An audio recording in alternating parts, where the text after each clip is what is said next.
Jadi sebenarnya Allah jadikan tubuh badan kita ni ada ketahanan semula jadi nak lawan kuman-kuman ataupun bakteria ataupun toksik-toksik ni.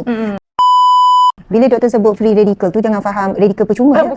Maksud dia radikal bebas. Tapi ni pun kena terangkan juga. Kadang makcik-makcik pun tak berapa faham. Mak-mak kan, mak-mak ayah kita, apa tu radikal bebas? Kalau saya terangkan, kalau salah doktor betulkan dia. Yang saya faham radikal bebas ni adalah macam bahan-bahan toksik yang mungkin kita ni terdedah kepada cahaya, kepada udara, kepada debu-debu kotoran ataupun daripada apa yang kita makan.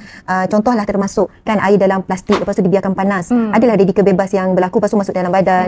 Kan? Betul ke doktor macam tu? Betul lah. Betul, boleh dah kita secara awamnya orang awam faham. Okay. Dan bila kita terdedah kepada radikal bebas, maksudnya bahan-bahan yang tidak bagus yang boleh bagi efek kepada badan kita jadi lemah, jadi tak sihat, termasuklah penyakit-penyakit yang berat. Jadi sebenarnya Allah jadikan tubuh badan kita ni ada ketahanan semula jadi nak lawan kuman-kuman ataupun bakteria ataupun toksik-toksik ni. Tetapi bila badan kita tak ada sistem pertahanan tu, mudahlah sakit. Ada orang mungkin dia ada risiko tinggi keturunan ke kanser, tapi sebab dia jaga, dia ada sistem pertahanan kuat. Jadi dia boleh lawan.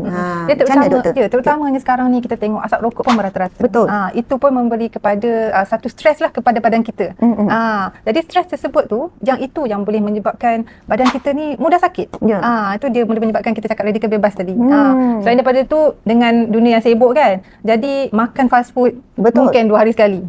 Itu pun goreng-gorengan. Itu semua menyumbang kepada kesihatan yang tak baik lah. Jadi sebab tu kita perlulah ambil antioksidan ni, dan saya mensarankanlah untuk ambil Raudia kerana bahan-bahan dia memang boleh membantu kita mengekalkan kesihatan kita.